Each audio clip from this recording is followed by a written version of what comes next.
Yeah, hi. My name is Tomas Janzon, and I'd like to welcome everybody that's watching. And I want to start with thanks to Gail Boyd who put me on for this little talk, and I'm grateful for that. And I'll try to tell something about my relationship to this music and how it happened and how it happens every day, ongoing, all the time.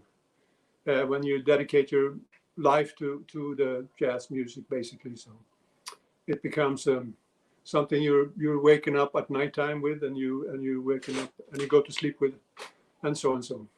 Uh, my first experiences, um, I was trying to figure out what happened the first time I was exposed to this kind of jazz music or American music of this type. And I think it was actually up at my grandmother's place in the north of Sweden.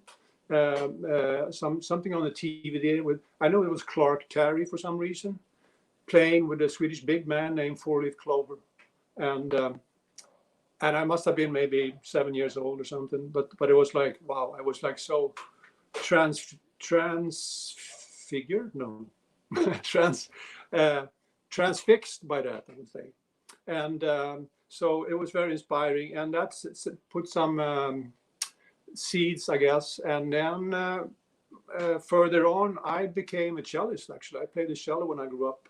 After the recorder first, and then it became the cello with a bow and four strings, and a lot of classical music. And I went into Bach a lot, and I was in the Collegium Musicum. It's called a chamber orchestra in my when I was 11 years old already in my community, and it was quite amazing experiences from that. I mean, so I had that with me too. And then something happened there a little later than in my maybe early teens, mid-teens. I got into it. I had some kind of idea about the guitar really early on, actually. So uh, that became my playing tool, kind of. I thought it was easy because you had frets. As on the cello, you had spent all this time just intonation, kind of get the right pitches on the notes, and and here you had frets. So I thought this is an easy instrument, but oh my God, I was mistaken. So anyways, many years later, I'm still working on the guitar, and uh, it became like my like I said, playing tool and experimenting and making up. And then I started transcribing, and other influences came. I mean, for the guitar, after I had a period there of rock music, rock and blues, that kind of overlapped. The classical thing went on there at the same time. You do a lot of things in those early mid-teens, and it's just amazing how, when you're thinking back, how much you did in a few years. So influences got strong, and so and. But anyways, this minor, it's called a minor pentatonic scale. Boo bum ba boom ba bam. So that kind of broke. It breaks uh, kind of. It's a different sound than most of the European music, even though we have the pentatonic scale in Europe too. I mean, but it kind of breaks that in a way, and I got very intrigued by that sound. And like I said, it was the blues first, more from that context. Like the minor blues was usually, even in the rock music, was the minor scale kind of played, And then and then I just jump here from things to things, my influences I'm talking about here. So something that really caught my, oh yeah, before that I should say Django Reinhardt became very influential to me in terms of guitar after that passed through that rock period, and I heard what you could do with an acoustic guitar uh, in terms of improvising and so, and the way Django played. I thought it was so brilliant, and I still think he was just a genius. So that was Django, and those I started transcribing there too, which I found out that I could listen and then I could find out what they played pretty quick, and that became a tool for me. The transcribing solos and melodies, tunes, And learning that way, I think, is a very good way, and it became for me the hard way, you could say, but also the good way. Sometimes that goes together. But it was also the fun way, actually, because it brings a lot of joy when you I have tunes that I transcribed 30 years ago that I'm playing today. So they etch themselves into your subconscious when you've been going through them note by note, figuring out what they are playing, actually. So anyways, from there, I think the next big hit in terms of me was probably this little vinyl I bought somewhere, which said "Cool Blues." Okay, I thought that sounds okay. I'm gonna check that out because I know I like the blues. And I put it on. And was like, oh no, I knew it was Charlie Parker, of course. I knew he was, and I listened to this, and it just caught my ears in a different way, and it was the way he's actually, and we know, in the jazz blues context, you have more of a mixing of major and minor tonalities at the same time. Spell out the chords, like, you know.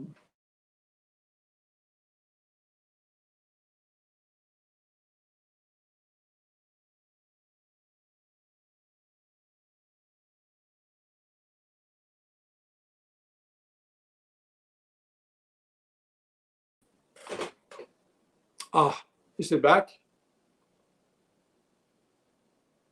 Are we back on? I'll just go on.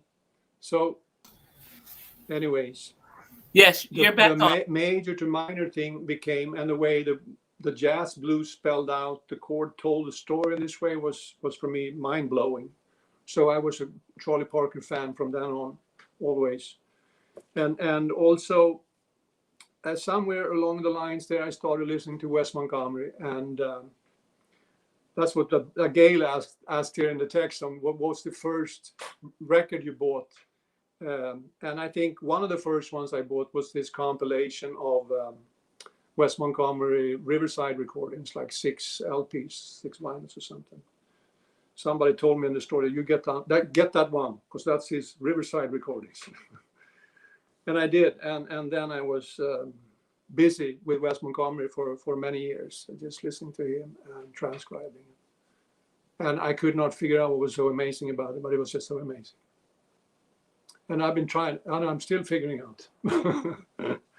So, anyways, so after schools back in where I'm from Sweden, I've been talking about it now, and Stockholm, and I went there to.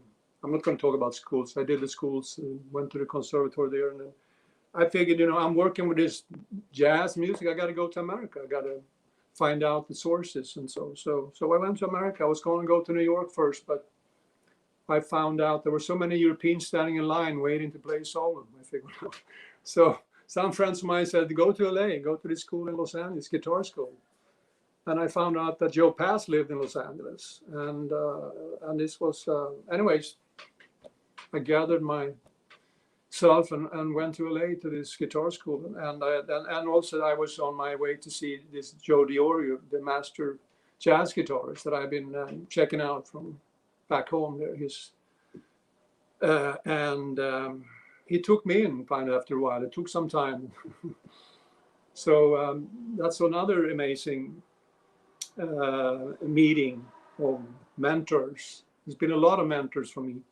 And that's, I think, is the main way this music is transferred. It's not the school systems, which are great. We learn a lot of things from the schools.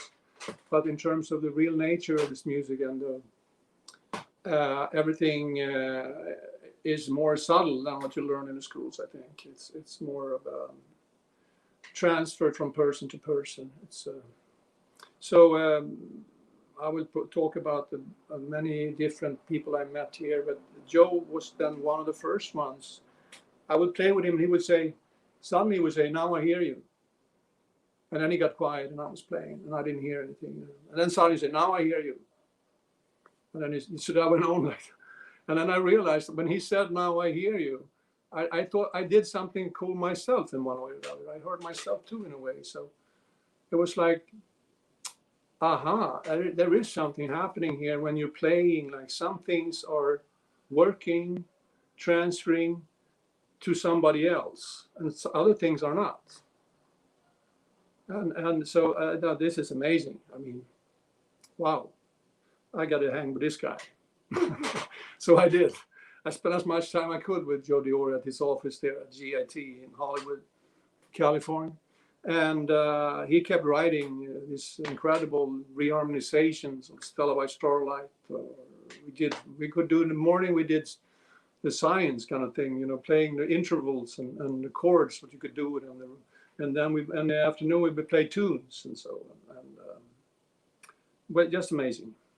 And anyways, yeah, that went on. And I remember also hanging out then around there in LA, catching the music every time, every other night. And one night I was down on Sunset Boulevard there at the Cat and the Fiddle, it's called, and Art Hillary played there. Clarence Robinson and again, they played there, I think, every Sunday or so. And when I heard Art Hillary, the pianist, I went back to Joe and I said, I heard this pianist, he sounded just like Wes Montgomery. And he was just laughing at me, yeah. Yeah, he did. And he did, he sounded like Wes. There was like this swing thing going on there. That was like, oh my God. So, and the way, yeah, the way you play rhythms, when you play jazz, you don't just play the chords. And that was fantastic. That was my first meeting with Art Hillary, and we later on ended up becoming friends. And I spent a lot of time with him at his place in Compton, with he behind the piano in the back room there, and I with my guitar listening to him. And he knew so much tunes too. He had like piles of books everywhere. And he ended up playing on one of my albums too, called Experiences. Anyways, Art Hillary was one of my mentors. The pianist, late Art Hillary, unfortunately, he's not with us anymore. And yeah, so a lot of things happened there the first years in LA, actually. And another thing happened around tap dancing. It was on the walls there at the school. Have you ever considered tap dancing? And Joe Diore had written, I thought that was kind of silly. Why do you write something like that? I mean, tap dancing, from my perspective, didn't mean more than kind of some show time kind of thing. But my God, I was mistaken there too.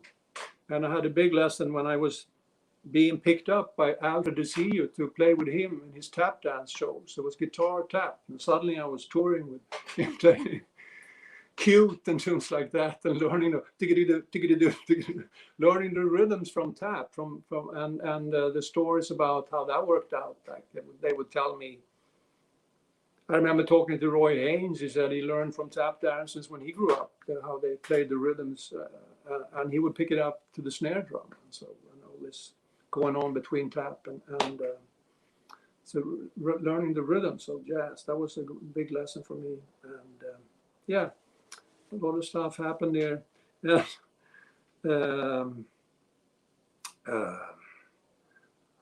I mean, there was also. I was in a house band at the school there and playing with Joe Porcaro, the drummer, the great, and his house bands. I got to do a lot of playing with different Bob Magnuson on bass, one of the teachers, and guys like Bernard Purdy would come in and do master classes, and I got to hear them play with them, and so there was a great school for me to play with a great, and. That went on, and I remember another experience from there.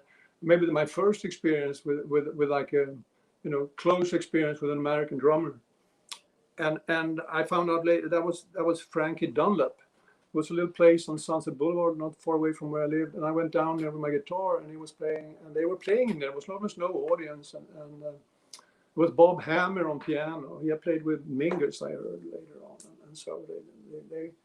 And I was very green there, and I sat in and played, and I thought this drummer was like amazing. He played like no one else I heard back in Europe, and it was like a whole different thing.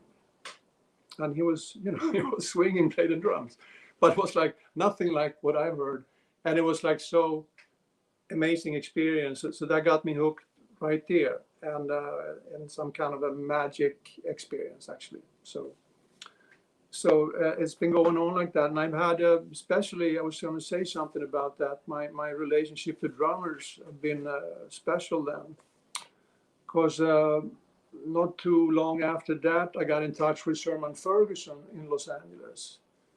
I don't know how many of you know about him. He late Sherman. He's also not with us anymore, but he was an amazing drummer who's on hundreds of famous jazz records. Pat Martino's Consciousness, for instance, and other records. Sherman, a beautiful player and a beautiful person.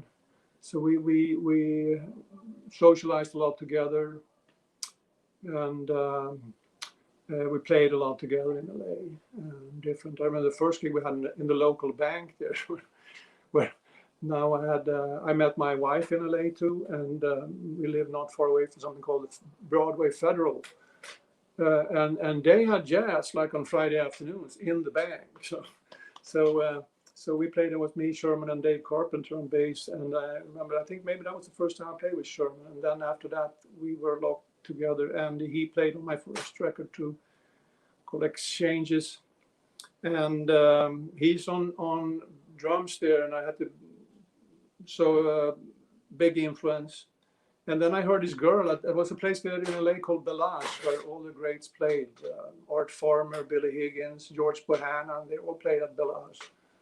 And so I heard a lot of great jazz there every night. One night there was this younger girl playing bass, and I was like very intrigued by it. She had an amazing time, and every note, when she played Walking, every note was like a melody. It was making sense, and further on I got in touch. I got closer to her, and I got in touch with her, and she became a strong influence on me. The Nedra Wheeler, Miss Nedra Wheeler. She's an amazing bass player. She went to Cal Arts and did her degree there and masters, and she's teaching in LA in Compton now. I'm trying to get her over on my tours in Europe. So, she doesn't leave home so easily, but I do get her. She's on my latest record also, actually, one called 130th and Lennox, just others. So we play every now and then. I go to LA and play the Lighthouse with Nedra. And Sherman is not with us anymore, so then it's another great drummer in Los Angeles named Donald Dean. So also a strong influence, who is with us, certainly.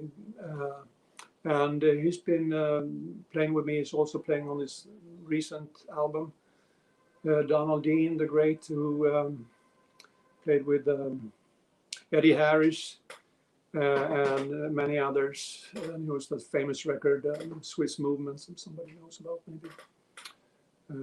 When we played in LA, people would come up in the audience and ask him to sign that old vinyl. It's a great record. Les McCann and Eddie Harris. So anyways, Nedra and Sherman, we did a lot, and later it became Nedra and Donald Dean recently. And further on, I got in touch with Albert Tootie Heath in Los Angeles. He lived in Pasadena at that point. And we started playing together, actually. We played a bunch of local gigs in LA at LACMA, the Count Museum, and other places. And we had a very nice connection there. And what should I say? I just love his playing. It's totally amazing. His snare drum is like no one else. And he kept telling me, and you got to go to New York. Okay. So that was a strong influence there.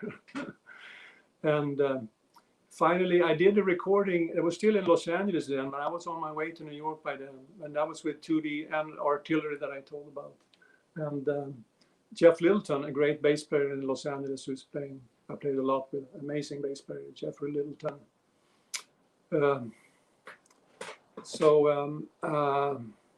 Anyways, in 2010, in May, I loaded up my car, my Nissan Quest, with instruments and stuff, and I drove off to New York.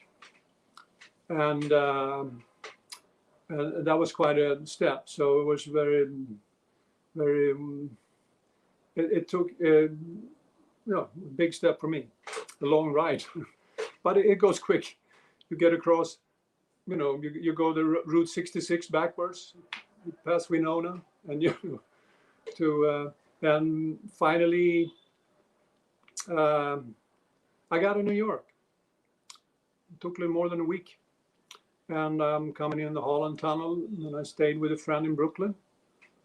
And I started, I had this released, and I did this recording with me that I did with Tootie and Artillery and Jeff Littleton. And I put it out when I was over here. And I managed to release it. And then starting to get to know people here. I wasn't new for me. I had been in New York a lot. When I would go to Europe, I would stop in New York and connect with people here. Actually, I did the recording before this transfer from LA to New York. I have a release I called Coast to Coast to Coast, where another famous drummer, an amazing person that has made a big influence on me and big impact on me is Ben Dixon, who lives in Brooklyn, who is also a Blue Note artist of big time, who did a lot of recordings with Grant Green. And that's another story of, I would call it maybe serendipity. Sometimes I think an epiphany, but definitely serendipities. That's what's been going on all the time here. I'll get back to more about that. But one of them was that I remember back in LA, I said to Sherman Ferguson, I was listening to this Grant Green record, and I said, who is that drummer on this? I don't remember which one it was. Maybe it's one called something. Yeah, I don't know which one it is now. But he said, "Oh yeah, that's Ben Dixon. I don't know him personally, but that's Ben. He lives in. I think he knew that he was in Brooklyn or New York." And maybe not a month later or so, I was working with a pianist here. I haven't come up with his name, and he was friends with Ben Dixon, and he said next time you're in New York, or he put me up on a gig there at the Up Over Jazz Cafe in Brooklyn. Anyway, Bob Myers Up Over Jazz Cafe. So, not long after I asked Sherman about who was that drummer playing with Grant Green on this Blue Note recording from the '60s, I found myself in Brooklyn playing with that drummer, Ben Dixon, at Up Over Jazz Cafe. In the middle of the winter there. It was at the same time there was this jazz conference going on, I think. Here. So that was amazing. And he has his own phrasing like everyone else. I mean, it's very special. I remember how he played 3/4. That was new for me and kicked me. And really it was a great thing. So after playing with him and Stanley Banks on bass, another fascinating player here in New York who plays with otherwise with George Benson and so. But he happened to be available, and so I had a trio there with Stanley Banks and Ben Dixon and my pianist who brought me from LA. The names have dropped me right now, but we'll come back here. So anyways, that also kind of helped to put my mind towards New York, because that was the thing. You hear it all, the guys go to New York. Guys from LA went to New York too. And I did then finally there in May 2010 and stayed in Brooklyn for about 6 months before it was time to move out there. And then I found this place where I am right now here on 130th Street in Harlem by Lenox. And it's been a really nice, I had this tree, so it's a very small place, the smallest I've had in my life, I say. But that's New York. So, but I have 2 windows and I have these amazing trees outside. So it's really beautiful.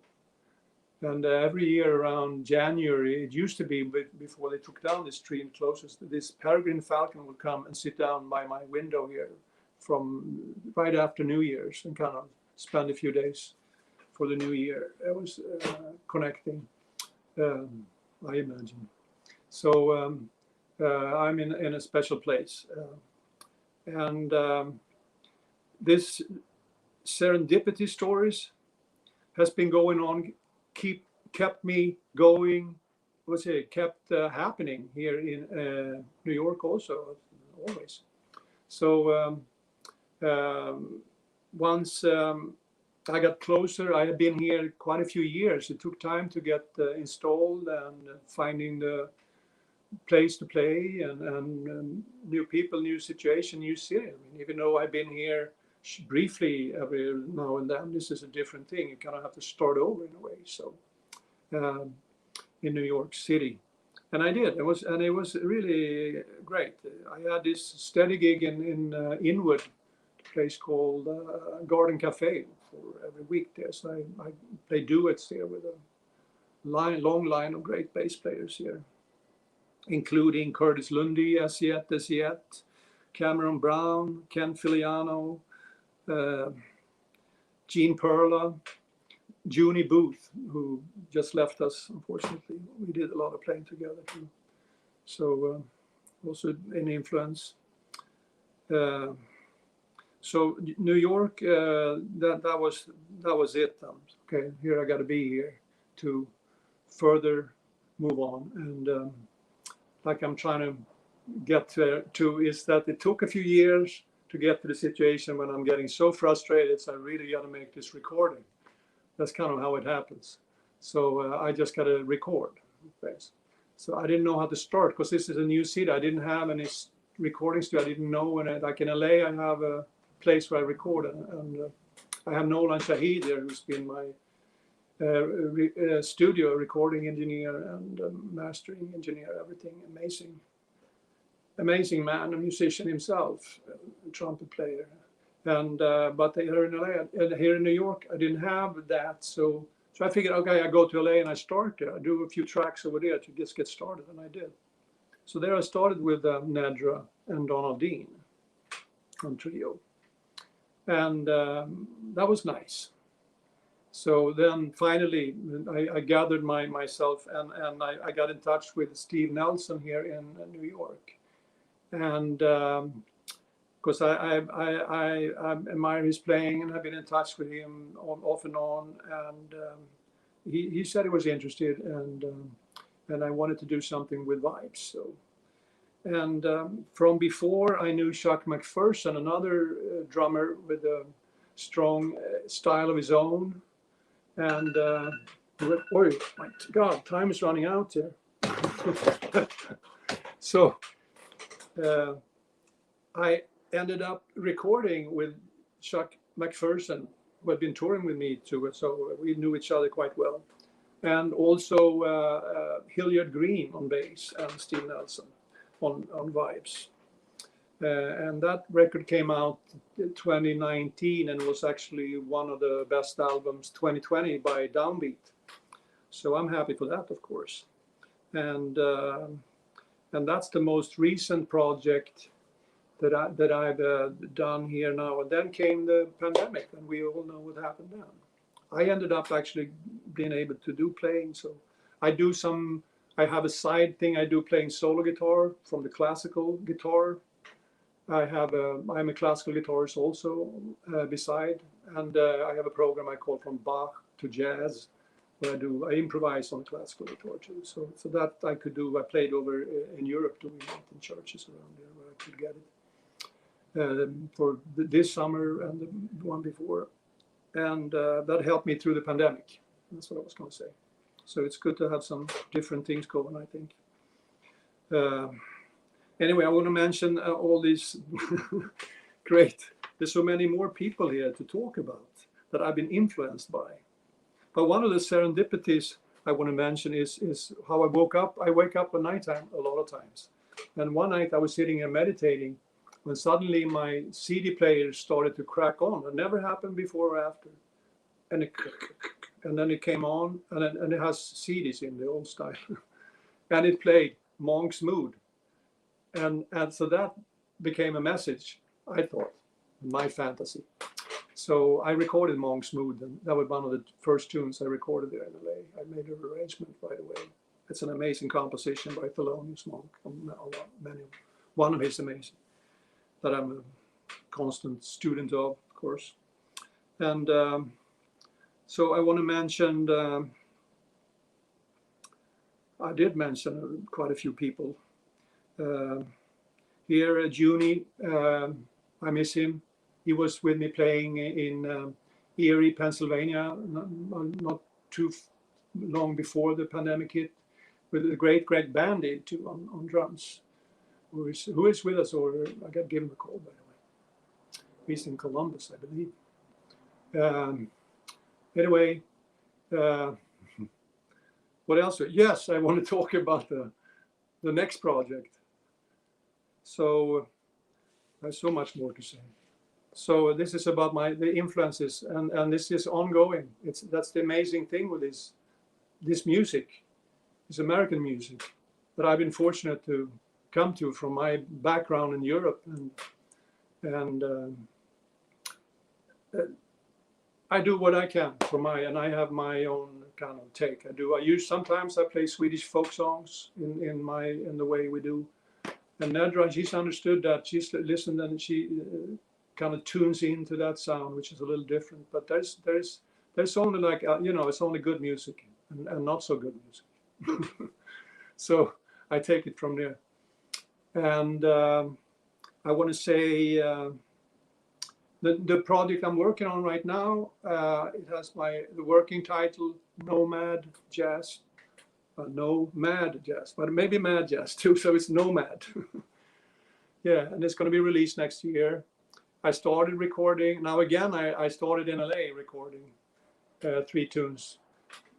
And I'm kind of living there. My wife is still in LA. We go to and from.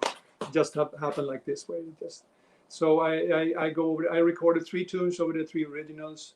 And then the main thing is going to be in New York again. So I'm looking forward to get in touch with Steve again here. He said he wanted to be on this one. So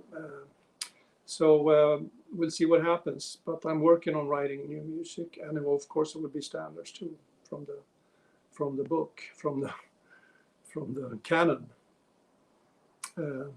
Always getting back to the canon of the jazz repertoire. So I want to finish. I guess I forgot about a lot of it that I wanted to say, but this is all that comes out right now. And this was a free talk, just like it happens in this music. And I pay homage to everybody that's been the elders and those who has been the great influencers. And I hope that's been coming through here when I've been talking. And I want to thank Gail Boyd for putting me on this. And yeah, I think we're running out of time. It's 5:33 actually. Okay. Thank you, Gail.